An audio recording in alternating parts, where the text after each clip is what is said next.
In this video, we're going to talk about Snofisk's the Puckerfisk. It's a mild, volume-shifted snowboard that allows you to rail bank turns on a groomer. That's phenomenal at that, but it can still slash pow. It still does well in the trees. It's a board that it's got a unique shape to it, it's got a unique camber profile to it, and it's got a unique flex pattern to it. It's a board that, while it wouldn't be a quiver of one, it definitely has its place in anyone's quiver lineup. This board features Snofisk's rear foot power camber. So it's a set back traditional camber under the back foot that arcs down into a rocker in the nose. So when you engage this camber zone, it elevates the rocker up, allowing it to have better float and powder, better ease of entry into turns, and still that snap and precision from the back foot.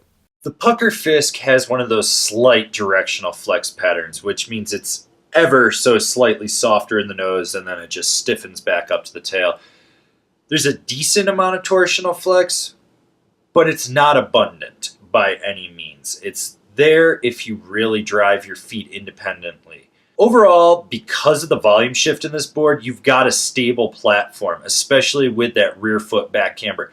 This is a board that just plows through anything in its path. You can just charge into it and not worry about it. There are no vibrations. There's really nothing going on with this board to buck you or fatigue your legs. While this board has a very short, stubby tail and rear foot camber, you can still snap with it. They both work together really well for getting this board up on top of fresh snow or for olling over or off of anything. There's a lot of rebound in this board. You're going to notice it right away. This board will pop up in the air anytime you want it to, and sometimes when you don't want it to. Let's talk about how this thing butters. There's a flex point right where the rocker meets the camber, and it's a hinge. You want to make sure that you get your weight out on that rocker zone and leverage that flex point. When you do, this board's going to lock into a butter.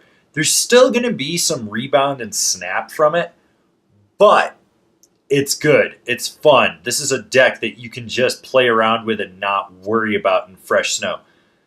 Groomers, it's a little bit of a different story, and that tail is so small, it's not exactly the best for buttering, but, we can look the other way on this.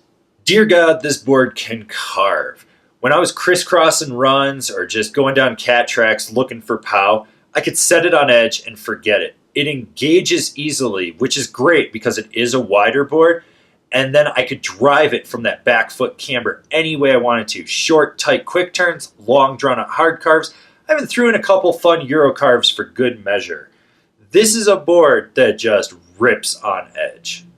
This is definitely a pow board for the resort guy that loves chasing it, getting into trees, doing those surfy turns, and then getting on a groomer and ripping a hard carve. There's some great tech in these boards, which is amazing to see from a small American-made manufacturer. So if you want something different, you might want to check these out. And if you're looking at those volume-shifted boards, put the Puckerfisk on the list. It's a medium volume shift. The Baby Belly is the full volume shift, but I'll talk about that board in another review. Here's a list that I think are comparable to the Puckerfisk.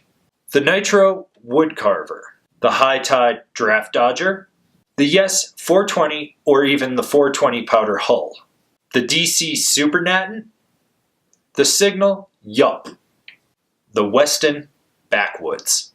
Remember to comment, share, subscribe, and like this video. That way you can see all the relevant or irrelevant snowboarding content that we're putting out for you guys. So smash that bell down below, that way you're getting a notification, and I'll see you guys in another video. If you've been enjoying all these product reviews and you haven't been buying through our affiliate program, which is down there, why don't you check out our Patreon? This is a great way for you to get involved with us. There's some great rewards on there, and it helps fund us so we can do more product reviews for you guys that enjoy what we're doing.